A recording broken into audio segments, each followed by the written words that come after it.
धान की रोपाई करने का टाइम आ चुका है। बहुत से किसान भाई धान रोपाई करना चालू भी कर दिया होगा। अगर आप धान रोपाई करने जा रहे हो तो उर्वरकों को जो देना है वो कौन कौन सी उर्वरकें आपको डालनी है और कितनी मात्रा में डालनी है, ये बहुत ज़रूरी हो जाता है। क्योंकि बहुत से किसान भाई उर्वरकों को या तो सही तरीके से नहीं डालते हैं या तो गलत डोज डाल देते हैं, जिसका प्रभाव सीधे सीधे उत्पादन पर पड़ता है। अब अगर मात्रा आप बढ़ा करके डाल देते हो तो पैसे की बर्बादी होती है, अगर आप मात्रा कम कर देते हो तो आप की फसल में उतना अच्छा रिस्पांस नहीं मिलता है, ग्रोथ विकास नहीं होता है और फसल कमज़ोर रह जाती है और उत्पादन भी कम हो जाता है। तो देखिए, जब आपकी नर्सरी तैयार हो चुकी होगी, 20 से 25 दिन की हो गई होगी, अच्छी हरी भरी नर्सरी तैयार करने के तरीके मैंने पहले ही बता दिए थे। अब रोपाई का जो टाइम है, तो रोपाई करने के पहले जो उर्वरकों को डालना जितना अच्छा रहता है उतना बाद में नहीं रहता है। बहुत से किसान भाई क्या करते हैं, रोपाई कर दिया, रोपाई करने के 10-12 दिन के बाद उर्वरकों को डालते हैं। आपको पता है, जैसे ये नर्सरी लगी हुई है तो नर्सरी में अगर आप ये नर्सरी उखाड़ते हो तो इसमें देखो जड़ जो होती है वो जितनी अच्छी जड़ का विकास होगा, जब आप रोपाई करोगे तो इसमें जो जड़ें होती हैं ये जड़ काफ़ी लंबी होती है, काफ़ी ज़्यादा जो जड़ निकलती है। इस जड़ का काम क्या रहता है, जो मिट्टी में पोषक तत्व हैं वो पौधे तक अच्छी तरीके से पहुंचाना। यदि पौधे तक अच्छी तरीके से पहुंचाएगी तो पौधे आपके जल्दी ग्रोथ और विकास करेंगे। लेकिन अगर आपने इसकी सीधे रोपाई कर दी और जहाँ जिस खेत में रोपाई किया है उसमें उर्वरकें यानी पोषक तत्व मौजूद ही नहीं है, तो जब रोपाई करोगे तो रोपाई करने के बाद में ये जड़ें पोषक तत्व ले ही नहीं पाएंगी। जब पोषक तत्व नहीं लेंगी तो नई जड़ें जो निकलती हैं वो नई जड़ें नहीं निकलेंगी। जब नई जड़ का फुटाव नहीं होगा तो पौधे का ग्रोथ और विकास नहीं होगा, क्योंकि जो मिट्टी में पोषक तत्व ही नहीं पाएगा तो पौधा विकसित कैसे होगा। पौधे को जब पोषक तत्व नहीं मिलेंगे तो पौधा ग्रोथ विकास नहीं कर पाएगा। तो और 10 दिन के बाद करोगे तब तक जड़ नई विकसित होगी तो काफ़ी टाइम भी लग जाएगा, क्योंकि पौधे में जड़ों का विकास होने के लिए भी पोषक तत्वों का होना जरूरी है, नहीं तो पौधे का फुटाव जो जड़ों का है वो इतने अच्छे से नहीं होगा।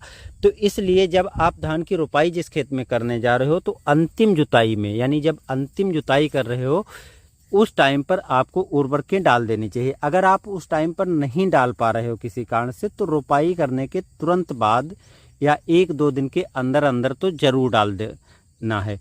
पहले कोशिश करनी चाहिए कि रोपाई के पहले डाल दो। अगर आपके वहाँ लेबर आदि मना करता है कि रोपाई के पहले अगर आप उर्वरक डालोगे तो हम रोपाई नहीं करेंगे, तो रोपाई एक तरफ कर दिया, दूसरी तरफ आप उर्वरकें डाल सकते हो। अब उर्वरकें जो आप डालने जा रहे हो वो कौन सी उर्वरकें आपको डालनी पड़ेंगी और कितनी मात्रा, ये बहुत ज़रूरी हो जाता है।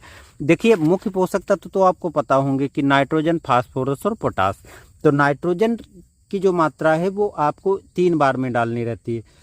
फास्फोरस और पोटास की मात्रा आपको 1 बार शुरुआत में ही डाल देनी है। तो जो धान की जो रोपाई कर रहे हो तो रोपाई करने के पहले या 1-2 दिन के अंदर जो डाल रहे हो, जो मात्रा आपको रखनी है, यहाँ पर मैं प्रति हेक्टेयर और प्रति एकड़ दोनों के हिसाब से बताए दे रहा हूँ। आप जिस प्रकार से लेना चाहते हो उस प्रकार से ले सकते हो। देखो, जो पोषक तत्व नाइट्रोजन, फास्फोरस और पोटास है ये तो आपको धान में देना ही देना है। इसके साथ कुछ अन्य तत्व भी देने रहते हैं जिससे धान आपको इस तरीके से हरा भरा दिखाई पड़े, किसी तरीके की कमी ना दिखाई पड़े। क्योंकि किसी तरीके की यदि समस्या आती है तो समस्या आने के बाद में जब उसकी रोकथाम के उपाय करते हो तो पौधे अविकसित रहते हैं, कमज़ोर हो जाते हैं और बाद में उतनी अच्छी तरीके से विकास नहीं कर पाएंगे।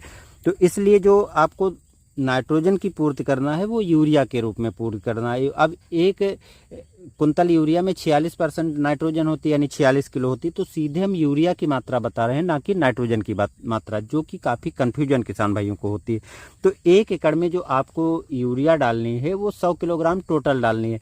100 किलोग्राम को आप 3 भाग में डिवाइड कर लीजिए। तो 3 भाग में डिवाइड कर लीजिए, 32-33 किलो आपको एक बार में डालनी है। जब आप रोपाई करने जा रहे हो उस समय आप 32-33 किलो ले सकते हो या 30 किलो भी ले सकते हो, 45 किलो भी ले सकते हो। अगर आप 1 हेक्टेयर की बात करें तो 240 से 260 किलोग्राम आप ले सकते हो और इसकी उसी हिसाब से मात्रा जो आप 3 भागों में डिवाइड करोगे तो लगभग 80-80 किलो के आसपास आपको रोपाई के टाइम पर डालनी रहेगी यूरिया। यूरिया का काम क्या रहता है कि पौधे में नाइट्रोजन की पूर्ति होगी, पौधे में हरापन आएगा, पौधे की लंबाई, कलियों का फुटाव, ये सब काम रहते हैं शुरुआत में पौधे की ग्रोथ विकास में भी भूमिका निभाता है। पौधे में हरापन आएगा जिससे भोजन सही ढंग से बना पाएगा। तो इसलिए रोपाई के टाइम पर जो आप यूरिया नहीं डालते हो, केवल डीएपी या एनपीके डाल करके ही काम चला लेते हो, तो ऐसा नहीं करना है। रोपाई के टाइम पे आपको 1/3 यूरिया डालनी है। फास्फोरस की जो मात्रा है वो 50 से 60 किलोग्राम प्रति हेक्टेयर आवश्यकता पड़ती है, क्योंकि फास्फोरस अलग अलग उर्वरकों में अलग अलग रहती है, तो उस हिसाब से आपको लेना है।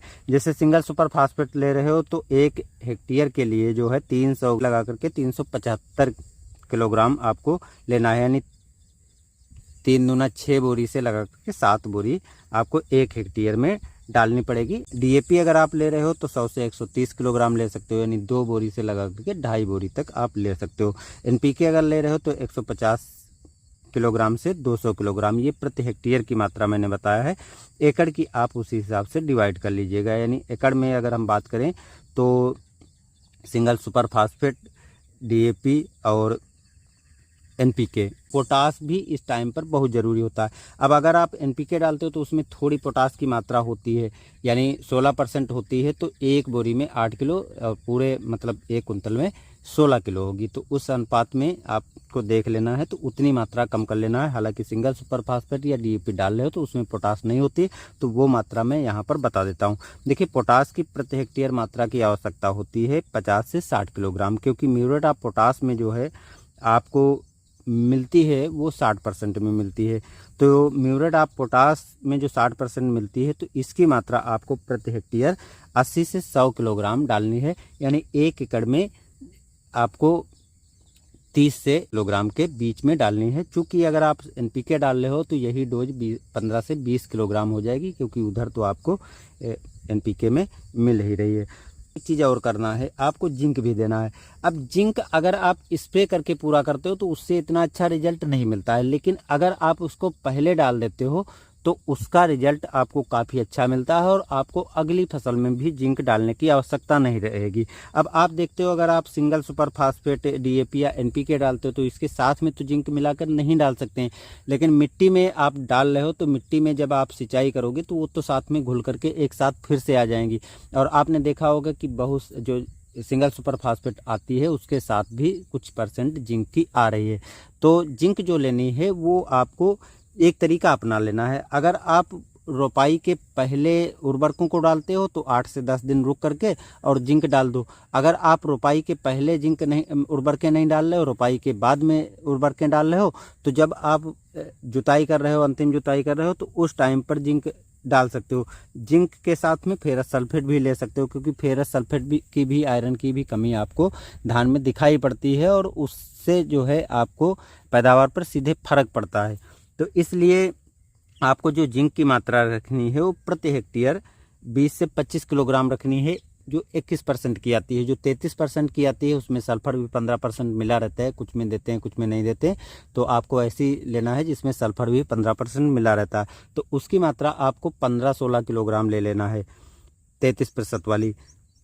इसी को यदि हम एकड़ में बात करें तो जो 33% वाली है वो 7 से 8 किलोग्राम ले लेना है और 21% वाली 8 से 10 किलोग्राम ले लेना है, और इसको आप मिट्टी में डाल सकते हो। साथ में फेरस सल्फेट 4 से 5 किलोग्राम प्रति एकड़ मिला सकते हो, या 10 से 15 किलोग्राम प्रति हेक्टेयर मिला करके डाल सकते हो। पोषक तत्व हैं वो रोपाई करने के तुरंत बाद पौधे को मिलना चालू हो जाएंगे।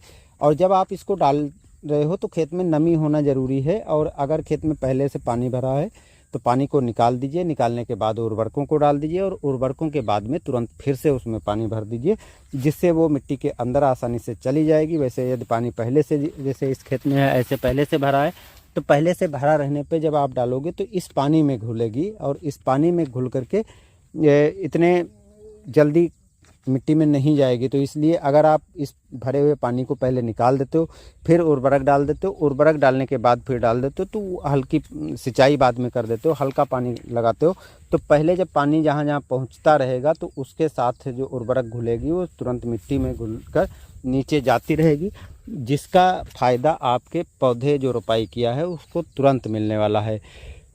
तो ये कुछ जानकारी किसान भाइयों उर्वरकों के बारे में रही है। बहुत से किसान भाई उर्वरकों को थोड़ा गलत तरीके से डालते हैं, तो आपको कुछ आइडिया ज़रूर मिल गया होगा। आप किस तरीके से अपने खेत में उर्वरकों को देते हो कमेंट में ज़रूर बताइएगा।